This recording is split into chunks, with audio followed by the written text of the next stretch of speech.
In 1981, a witness told investigators of a double murder in Idaho. Near a trapper's camp, they found a game warden's body. A second warden's body was missing, along with the killer, Claude Dallas. Investigators would track the mountain man through unforgiving country he knew better than anyone.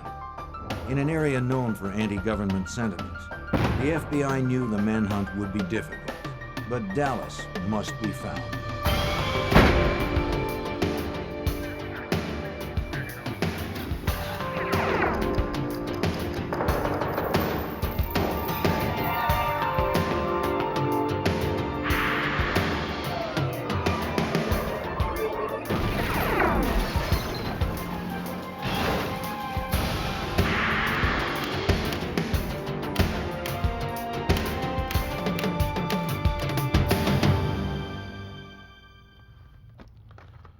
The sun set on the Wild West long ago, but some people refused to notice.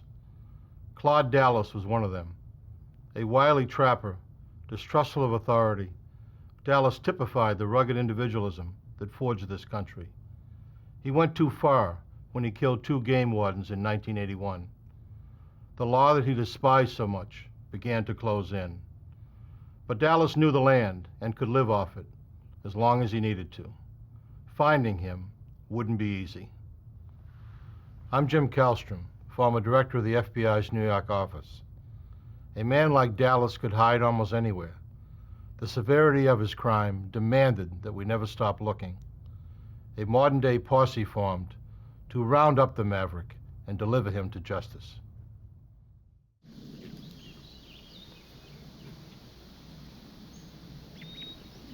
On January 5th, 1981, Jim Stevens arrived at a friend's trapping camp, bringing provisions as promised. He fired warning shots to report his arrival. He knew his host didn't like being surprised by unannounced visitors. The trapper, Claude Dallas, had created the gunshot warning system. He was protective of his compound. Dallas was glad to have the supplies. He was trapping for the winter in Bull Basin, a remote area in southwestern Idaho near the Nevada border. He had bagged a few bobcats out of season and planned to sell their furs in the spring. But he needed food before that to sustain him. Besides restocking Dallas's camp, Stevens had come to look for Indian artifacts. He planned to search along the river. In such an isolated area, he was bound to find new items for his collection. Dallas stayed to look over his new provisions.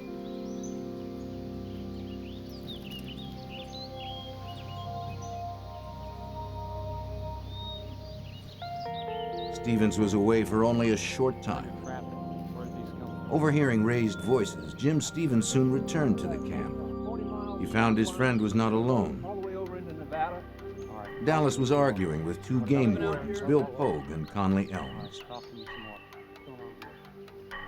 Hey, Claude. Oh, you got a gun, sir? Jim Stevens. Stevens noticed Dallas's shoulder holster was empty.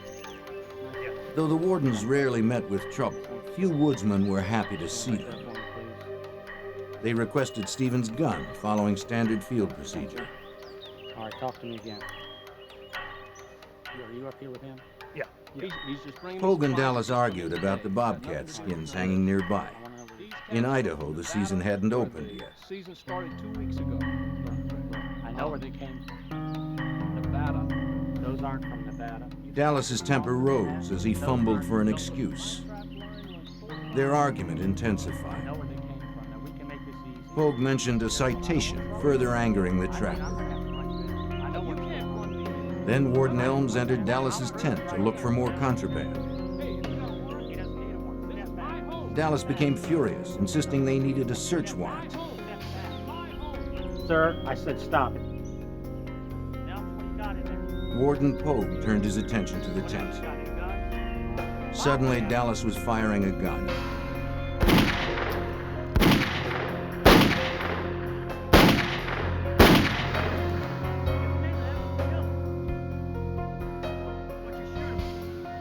He had drawn a .357 he had kept hidden and emptied it into the unsuspecting wardens. Without a word, Dallas reached for his .22 rifle and carefully aimed behind the ear of Bill Pogue.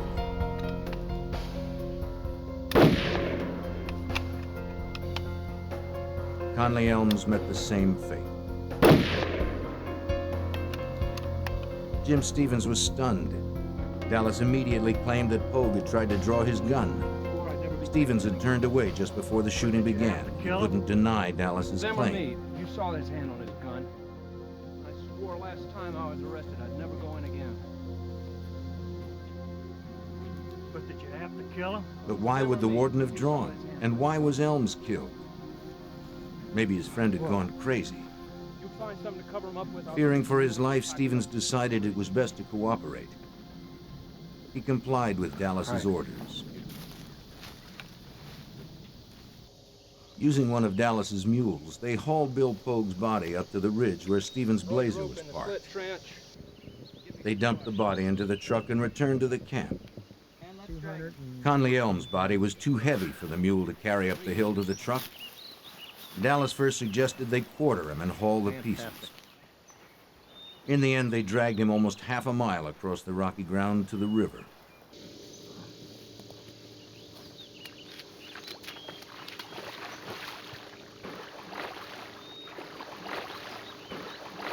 That would be Dallas's one mistake.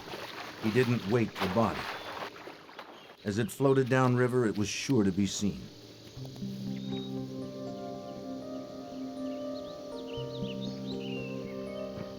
As a trapper, Dallas knew about leaving tracks. He must cover his to make it hard on the investigators who would hunt him. Using kerosene, he burned the bloody spots left by moving the bodies. Stevens had to help. Dallas then built 2 small fires to burn the ropes used to move the wardens and some of the warden's equipment. He tried to get rid of anything with blood on it.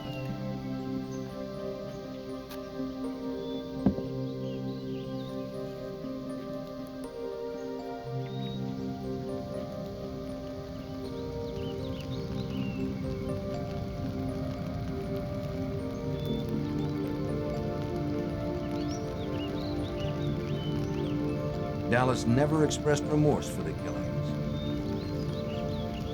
To Stevens, Dallas seemed without emotion. It was more reason to fear him.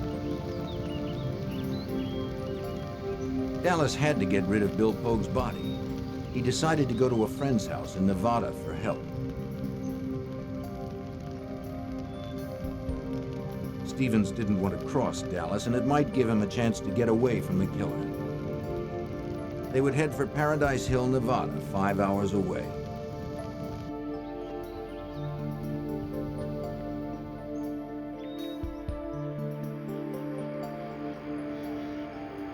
As they drove, Dallas tried to convince Stevens that the killings were justifiable homicide. The wardens had invaded his territory and threatened him, he said. He'd only defended himself.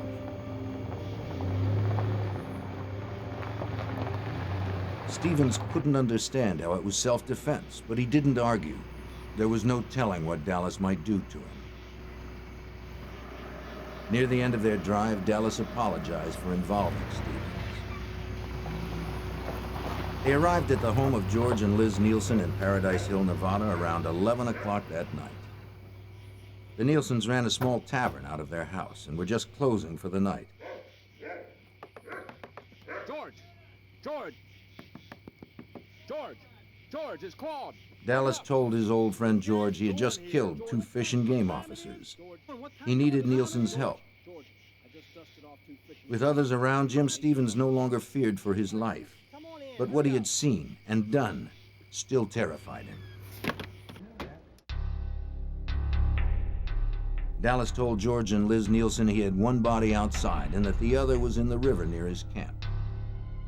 George Nielsen shared Dallas's contempt for the law, and he believed the claim of self-defense. He agreed to help. Dallas told Stevens he could go and asked to borrow the Nielsen's pickup to take Pogue's body out and bury it. The men went outside so Dallas could move the body from the Blazer to Nielsen's pickup.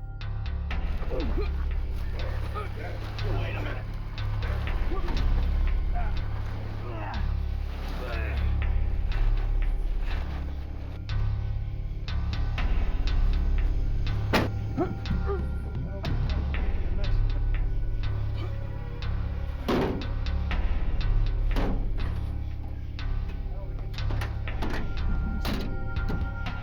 Stevens could finally head home.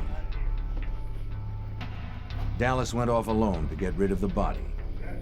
Hours later, he would return to the Nielsens to shower, change clothes, eat, and pack. The Nielsens would give him food and some cash.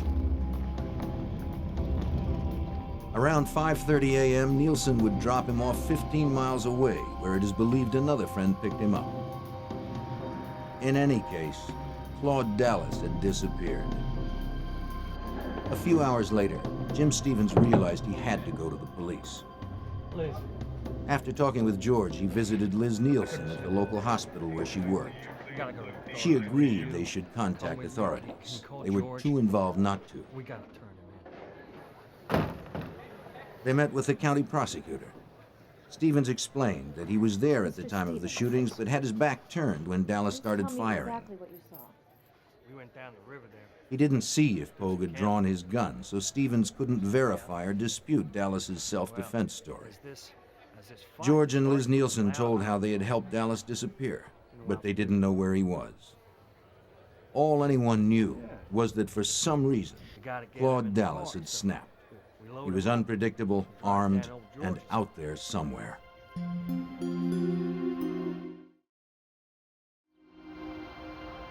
If Stevens were telling the truth, there were 2 lawmen down and a killer on the run. The prosecutor contacted Owyhee County Sheriff Tim Nettleton, who called in state authorities. I notified the Department of Law Enforcement to gain some assistance because of the expertise that they could supply my department. As Nettleton prepared to investigate the crime scene to check Stevens' story, the FBI was called in to track Dallas. Special Agent Frank Nenzel, then stationed in Reno, was assigned as the Nevada case agent.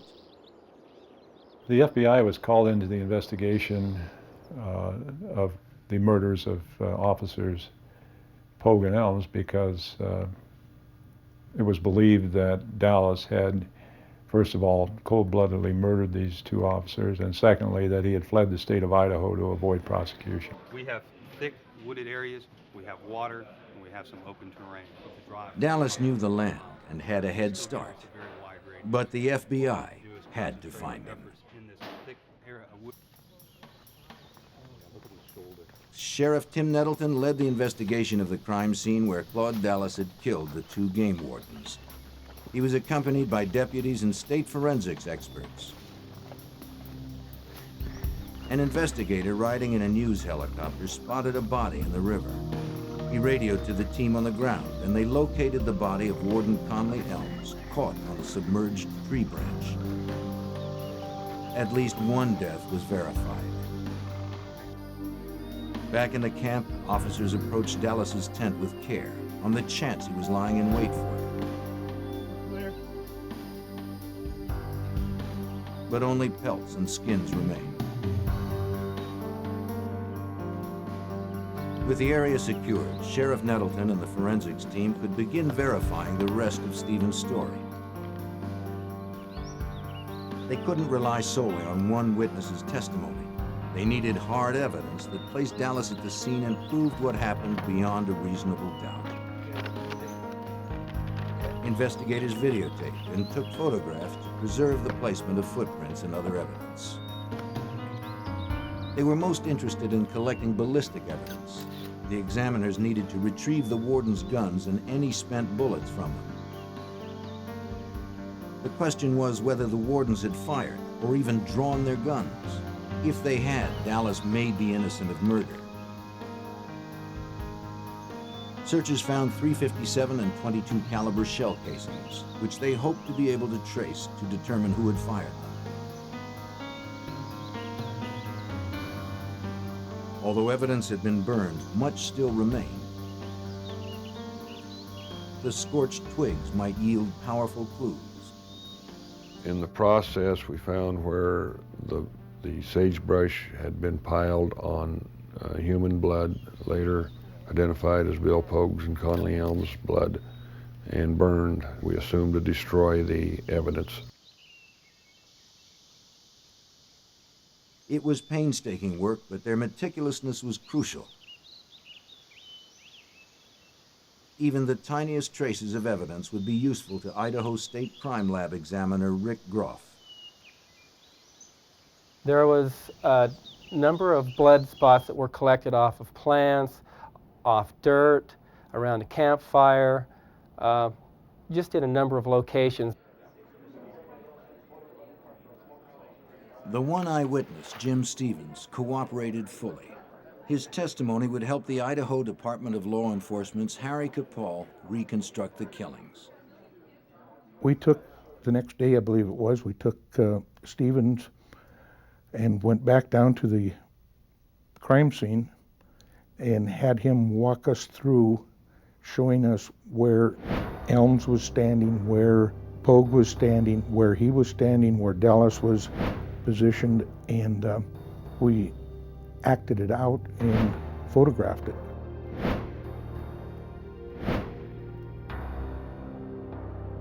Investigators were sure of what had happened, but they didn't know where Claude Dallas was or where he had hidden Bill Pogue's body.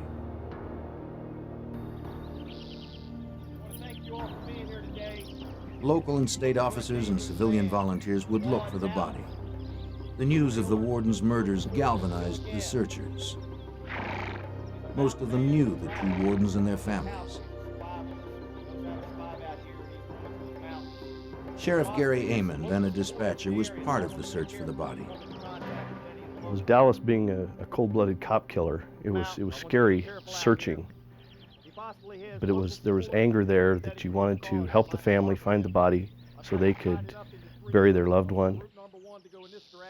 Many of the searchers knew the 30-square-mile wilderness that they'd be scouring. But there were dozens of abandoned mine shafts and gullies in which to hide a body. And Claude Dallas knew them all. All right, let's move it. We're burning daylight. They would use high technology like infrared scanners. But most importantly, they would rely on their own patience and dedication. They were very long days. They were cold days. We walked, we rode horses, flew in airplanes, flew in helicopters. The FBI's manhunt team was charged with finding Dallas. The trapper could be anywhere. He was said to know every cave and gopher hole in the area where Idaho, Oregon, and Nevada meet. So the FBI wasted no time in blanketing the region with agents. A specialized FBI force arrived in Winnemucca this morning, 12 members of the Bureau SWAT team out of San Francisco. They'll be evaluating and following up leads from several areas. There were about 100 officers, including SWAT teams from California, Idaho, and Nevada. It was a posse ready for anything, because no one knew what the dangerous woodsman might do. While Special Agent Frank Nanzel coordinated the Nevada search, Special Agent George Calley of the Boise Field Office became the FBI's lead investigator. The stories out on Claude Dallas early on seemed to be that he was a loner. He was one who was not too close to other people. He was a person who could live all by himself, could go off in the mountains and be totally independent. Dallas projected the image of a storybook mountain man to those around him. It was a tale years in the making. Dallas was born on March 11, 1950 in Winchester, Virginia, the second son in a family of 9. When he was just a boy, his father taught him to hunt and lay a trap line, and that game laws didn't apply to them.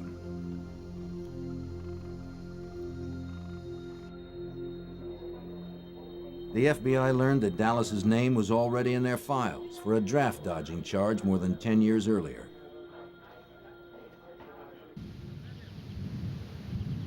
When he was 18, he had registered for the draft as required by law, then left his family and hitchhiked to California. Dallas found work as a ranch hand, though he had no experience. But he learned fast and soon became known for his hard work and for his distrust of the law. After several years, he moved on, perhaps unaware the FBI wanted him as a draft dodger. In 1973, the FBI caught up with Claude Dallas. They arrested him for failure to report for induction. But the draft board couldn't prove he had ever received his draft notices. They dropped the charges. It was his first victory over the government laws he despised. Dallas moved to Paradise Hill, Nevada. He decided to trade ranch work for the life of a trapper. He wanted to be completely independent. Before long, Dallas was making his living solely as a trapper in the Nevada wilds. Although he was licensed, his traps often violated state game laws for illegal bait. Legitimate trappers had little respect for his operation. Sheriff Nettleton knew Dallas's reputation. Dallas was a trash trapper. He never took the time to go with a real trapper and learn how to trap. As authorities investigated the man they were hunting for alleged murder, they uncovered a history of conflict with the law. In 1976, Nevada game warden Dale Elliott came across some of Dallas's illegally baited traps. Dallas used birds and animal parts to lure bobcats, whose skins brought a good price. But this improper bait also attracts animals like raccoons and skunks and kills them needlessly. Elliott confiscated the traps and fined Dallas $100. 2 years later, in 1978, another game warden, Gene Weller, came across more traps in Dallas's territory. They were illegally baited with chunks of meat and had no tags.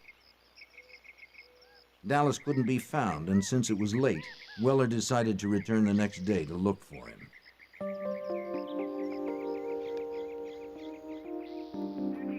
The following morning, Weller and a sheriff's deputy found Dallas's Jeep.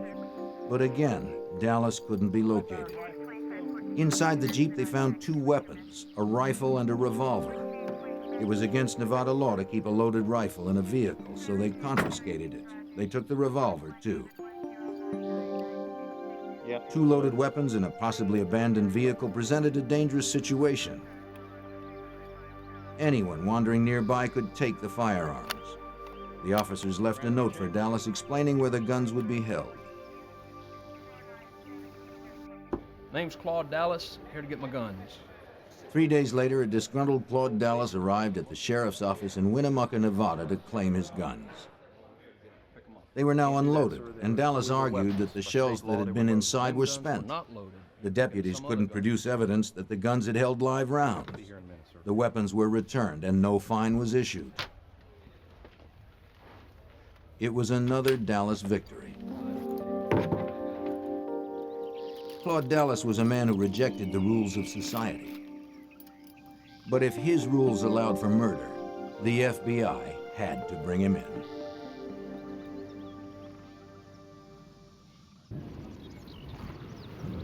Within days of the two game wardens' deaths, FBI agents gathered information about the killer Claude Dallas. Special Agent George Calley led the investigation. We realized that to find Claude Dallas, we had to learn more about him. The FBI talked with local trappers and ranchers. Many were reluctant to help. The information on Dallas came slowly. As it did, the FBI pieced together the days leading up to the killing of the two game wardens. In December of 1980, a month before the killing of the wardens, Dallas had made a winter camp in the remote stretch of wilderness in Idaho's southwest corner. He would spend the winter trapping alone, but for a few visits from friends like Jim Stevens, who promised to bring mail and supplies. He chose Bull Basin for his camp. It was perfect for him. Wild, isolated country rich in deer and bobcat. A place where a man could live by his own rules. Dallas's closest neighbors were miles away. He knew other trappers sometimes worked Bull Basin, but he figured he could avoid them and the state's fish and game laws.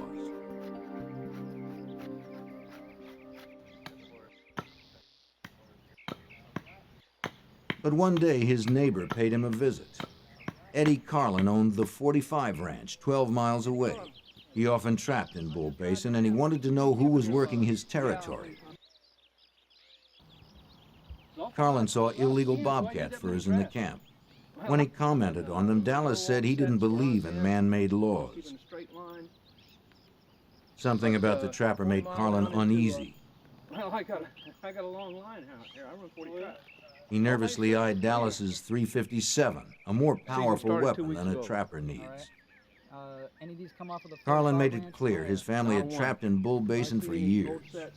Finally, they agreed to work separate areas of the basin. I keep my property line squared away there. Okay. They would stay off each other's turf. For the moment, Eddie Carlin was more concerned about a couple of trappers poaching on his 45 ranch itself. In the Northwest, working another man's land is like stealing directly out of his pockets. Carlin drove 2 hours to the nearest phone to alert the Fish and Game Department. It was 10 p.m. on January 4th when Carlin reached Game Warden Bill Pogue. Pogue was known as a strict, by-the-books warden. Carlin knew he would help him clear his ranch of unwanted trappers. All right, look, I'll see you in the morning. Pogue understood Carlin's concern. That would be great. The poachers needed to be caught before they moved on to new territory. Pogue told Carlin he'd head out right away, but he needed to find a partner. He called 2 wardens who were unable to make the trip.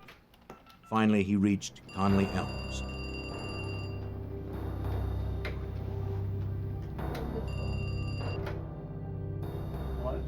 Yeah, Elms. It was late, but when Elms heard the problem, he immediately agreed to go.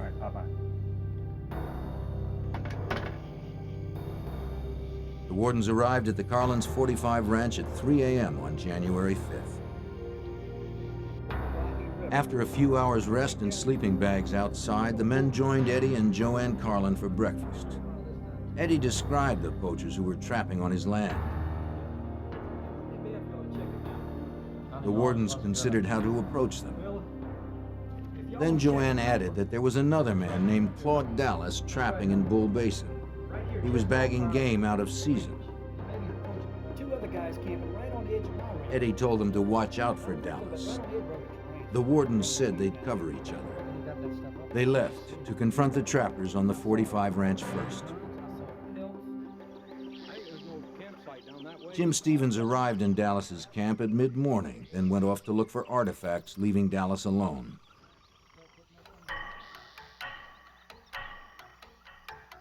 The wardens entered the camp to check on the possible trapping violations. Claude Dallas? Yep. Come out of the tent, please. Bill Pogue, Conley Elms, Game Wardens. Dallas would later tell Stevens what happened next. The wardens asked Dallas for his gun. He surrendered one that the wardens had seen, but kept a second .357 pistol hidden. 40-mile trap line goes down into Nevada. I've got a license. Let me see your licenses. Dallas said the argument began after the wardens checked his trapping licenses. They asked about the pelts he had hanging up. What's in the tent? Pogue pressed Dallas about the bobcat furs, and Dallas's anger rose. What about these pelts? These pelts came from here.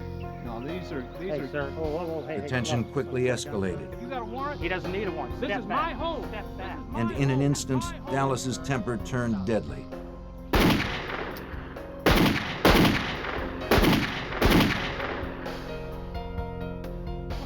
What you shooting for? Perhaps what was most horrible was the way the wardens were executed. Oh.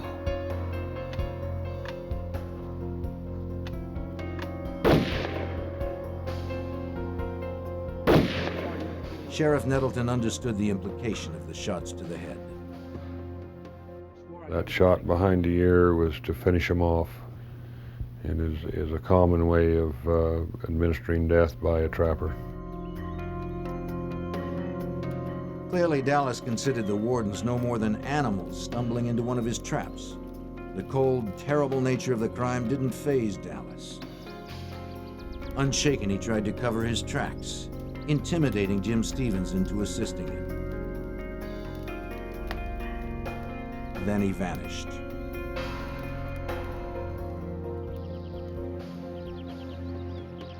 Within 48 hours, the hunt for Bill Pogue's body by local volunteers had begun. Team number 2 in this direction. Team number 3 off in this direction.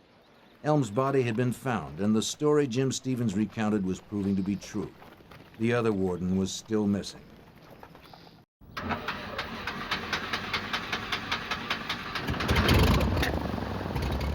Local and state authorities used every tool at their disposal, including Sheriff Nettleton's airplane.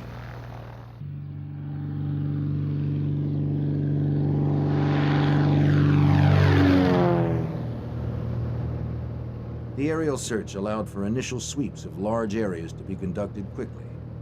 It was necessary in such a vast expanse of territory. Freshly dug earth or other signs of Claude Dallas's actions may have been visible from the air. But finding a body would require a slow, careful ground search too, by a team that included Sheriff Gary Amon. When we actually went down and searched for the body, approximately 50 or so people went down. We camped out near Paradise Valley, and we would break up into teams and we'd go search a specific designated area that we were assigned to, and we would basically turn over every rock and look under every brush for signs of a grave or footprints, bodies, whatever, any evidence that might be related to this case. As local authorities searched for Pogue's body, the FBI hunted Claude Dallas. He could be anywhere, from the Northwest to Mexico or beyond. Dallas was on his own turf, and the manhunt promised to be long and frustrating. Agent George Calley and the other investigators knew that to find Dallas, they'd have to narrow the search. We had to contact the people that he had seen in the past, and we began to get an idea of the type of person he would look up by those who had similar interests that he did. And we really concentrated on who are his friends.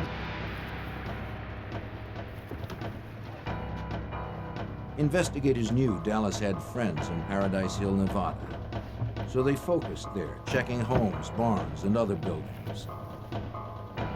Agents learned Dallas kept many of his belongings in a converted trailer behind George Nielsen's bar. When agents searched it, they discovered nearly 20 weapons and some combat training manuals. It was further evidence they were hunting a man who was dangerous and knew how to kill.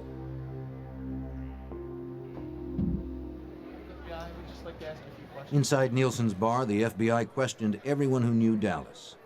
The Nielsens were helpful, telling the FBI the same information they had given the county prosecutor earlier. But others in the bar were largely uncooperative. Not many locals appreciated federal intervention. They gave agents few leads. It was clear people were protecting Dallas, either because they liked him or because they disliked the law. The federal agents weren't the only ones getting the brush off. Even local authorities like Harry Capall felt the frustration. Some of the anti-establishment type people said the two officers deserved to be killed. They had no business being down invading this man's camp, but there were quite a few people in the Winnemucca area who really weren't too helpful, and I think our investigation would have proceeded a lot faster and quicker had they have been more willing to come forward, or if we did interview them, tell us the truth. The fact that Dallas had a network of supporters in Nevada and Idaho gave agents the first glimpse behind his mountain man facade. It seemed he was not the self-sufficient loner some made him out to be. He was resourceful, but he was also dependent on others. The field work by agents like Frank Menzel slowly uncovered the truth about Claude Dallas. He wasn't earning any money, so he had to have some way to eat and sleep and that sort of thing, or a place to go to hide. So he was able to avoid us because he did have some friends, not only in the state of Nevada, but Northern California, where he had relatives. As investigators learned how Dallas operated, they figured out how to bring him out of hiding. They'd make the reclusive backwoodsman the best recognized man in the West, so he'd have to come home to hide. They designed and distributed a wanted poster and put a $20,000 reward on Dallas's head. Sheriff Nettleton called it the Poster War. I had requests from so many police agencies, all the way from Alaska, all up and down the West Coast. They were in Field and Stream. Virtually every gun shop west of the Mississippi had one hanging up. And any place that Mr. Dallas went, he would see his face. Any of his haunts, any of his friends would see it. This would leave him only one place to hide, back in Paradise Hill, where most of his supporters were. Investigators kept the pressure on, following every lead, searching every day, and waiting for Dallas to resurface. After 15 months, agents noticed the people of Paradise Hill becoming uneasy. They acted nervous when any law officer was nearby. The agents worked their contacts and learned that Claude Dallas was coming back to town. FBI agents persuaded a friend of Dallas's to turn informant and notify them when Dallas actually returned. In April of 1982, the informant came in to talk. He didn't want any trouble. Claude Dallas had moved in with a friend, he said. He was at Craig Carver's trailer just outside of Paradise Hill. There were plenty of weapons in the trailer.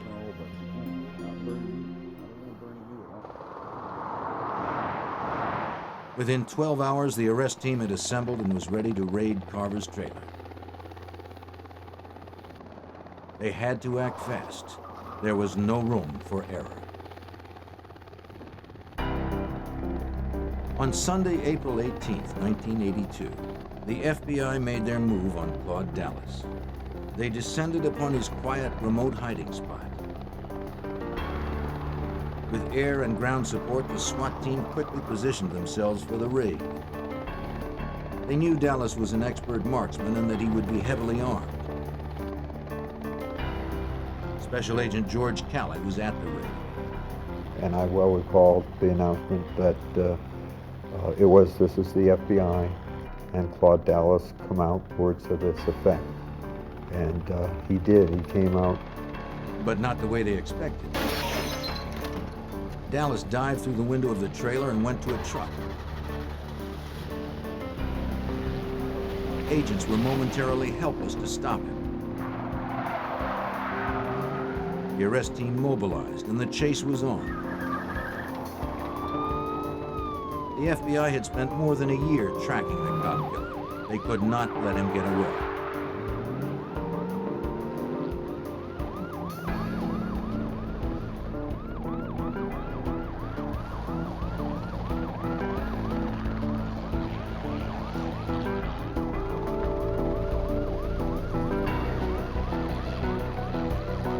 Cruisers and the helicopter stayed on his tail despite the danger.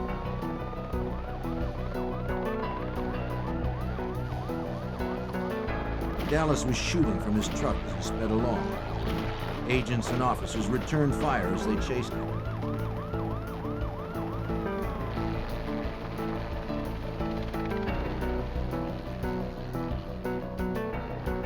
He seemed unstoppable, even bulletproof.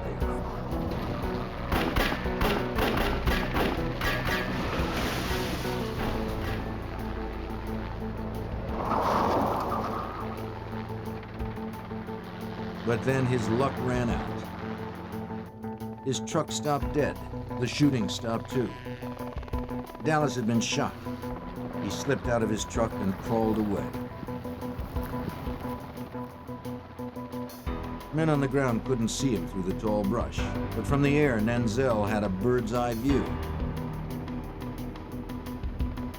Unfortunately, with the agents out of their vehicle, he had no means of radio contact with them. So he was helpless to warn them.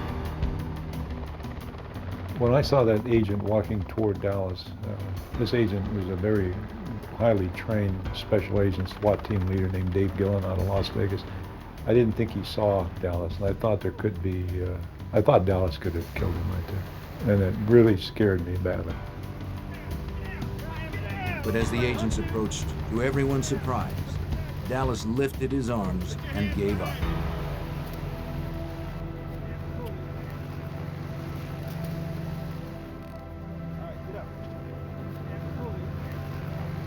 He was transported to a nearby hospital for treatment. The FBI had their man. Frank Nanzel breathed a sigh of relief. Dallas told us he could have killed the agent that was walking toward him. And I said, thanks for not killing him. With Claude Dallas secure behind bars, prosecutors began to build their case against him. This morning, investigators went through Dallas's belongings looking for evidence to help in prosecuting him. Items searched included traps, pelt stretch boards, clothing, and 8 guns. I believe there is a possibility that we could have the homicide weapon, but we don't know. How many weapons are you looking for? We're looking for one particular weapon. But you're specifically looking for the gun that Claude used to shoot? We're hoping it might be in this bunch. At the Idaho State Forensics Lab, examiners tested the weapons confiscated from Dallas's trailer. They hoped to find the guns used to execute the wardens. But the tests were inconclusive. Prosecutors would have to rely on other forensic evidence and the testimony of Jim Stevens to earn a conviction. When Claude Dallas was released from the hospital, he was booked at the Humboldt County Sheriff's Office, then flown back to Winnemucca, Nevada. When they had Dallas in custody and got back to the airport in Winnemucca, it was just a feeling of relief. Hey, it's over with. Now let's get him tried. Authorities were taking no chances. Security at the Owyhee County Courthouse was bolstered for Dallas's arrival. From the first day of the trial, the courthouse was jammed with spectators, split into pro and anti-Dallas camps. His most vocal advocates were the so-called Dallas cheerleaders. During the trial, there was a group, mostly ladies, that were openly antagonistic towards any law enforcement, that thought Mr. Dallas was cute and being railroaded. Didn't mind telling anybody that we had no business prosecuting him. The prosecution expected an easy conviction on first-degree murder charges. They had a witness to the crime, forensic evidence, and a defendant who eluded capture for over a year. But it wouldn't be easy. Whether it was the strong defense or Dallas's charisma, after 7 days of deliberation, the jury reached a shocking verdict. Instead of the maximum charge of first-degree murder, they found Claude Dallas guilty of 2 lesser charges of voluntary manslaughter. If the jury was beguiled by Dallas, the judge was not. He gave Dallas the maximum sentences he could, a total of 30 years. During the trial, Dallas finally gave up the location of Bill Pogue's body. This provided some relief to the people who had searched the wilderness for months. Still, many felt justice had not been done. We were shocked that Dallas got away with this, because he had cold-bloodedly murdered 2 very fine Idaho officers, and not only murdered them, but shot them in the back of the head like they were just animals that he caught in a trap. And I thought that it was the worst decision. There was no justice. I felt bad for law enforcement, but I really felt bad for Pogue and Elm's family. I thought that was just tragic. Bill Pogue's body was recovered from a shallow grave about 15 miles southwest of Paradise Hill, Nevada. And Claude Dallas began serving his time at the Idaho State Penitentiary. But the ordeal was not over. After 3 years in captivity, on Easter Sunday, 1986, he once again became a fugitive.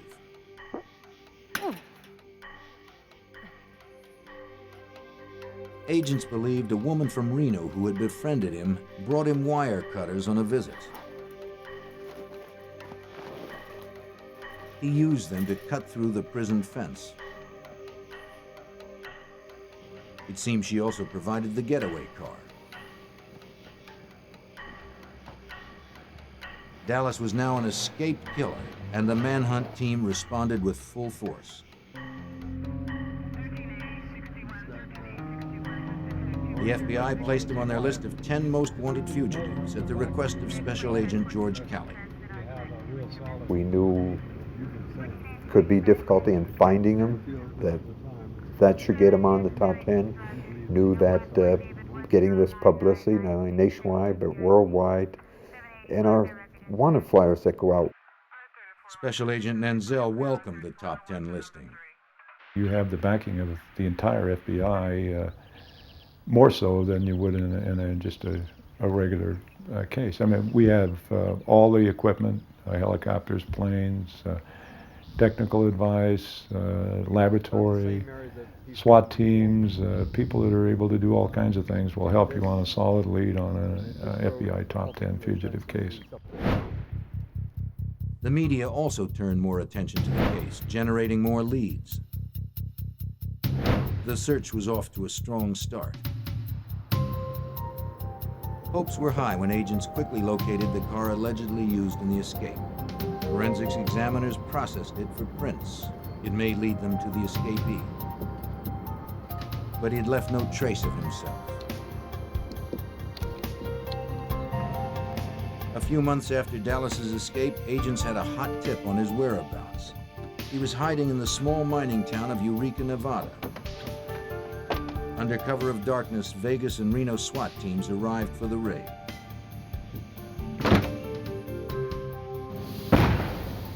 They threw a device called a flashbang through the front door to stun anyone inside and send up a smoke screen to cover agents when they entered. Would the fugitive Claude Dallas finally be brought to justice?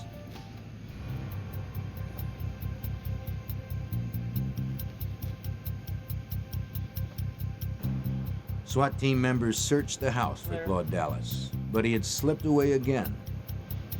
Maybe the agents had been in the small town too long and word had gotten out. In any case, Dallas was gone. It would be several more months before agents got their best break, almost a year after his escape from prison. They had been following another of his friends, Danny Martinez, who lived in the ranching community of Riverside, California. Martinez had a friend who looked a lot like Dallas, and he talked the friend into giving Dallas his ID. The friend was uncomfortable with the arrangement. He called the FBI and agreed to help them. Meanwhile, Dallas fled to Mexico using the ID. He cut his hair, shaved his beard, and got a nose job. He had a new look, but he hadn't changed his pattern.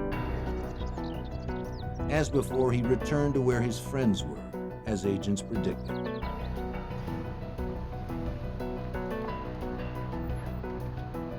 When Claude Dallas returned to Riverside, Martinez had the informant take Dallas to a motel. The friend quickly alerted the FBI. Knowing Dallas was inside, a SWAT team assembled at the convenience store across from the motel.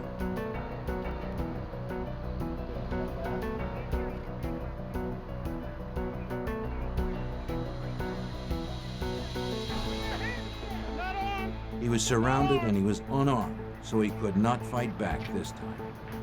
Claude Dallas was once again in custody. Anyone will be appointed for you.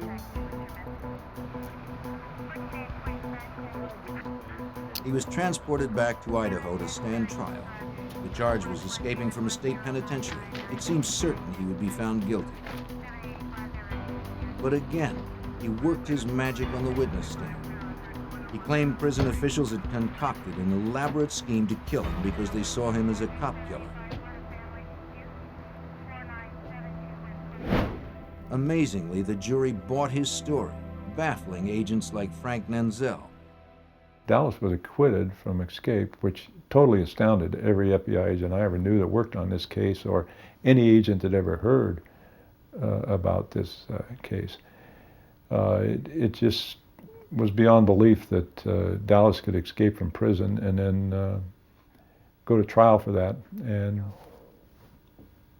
be acquitted.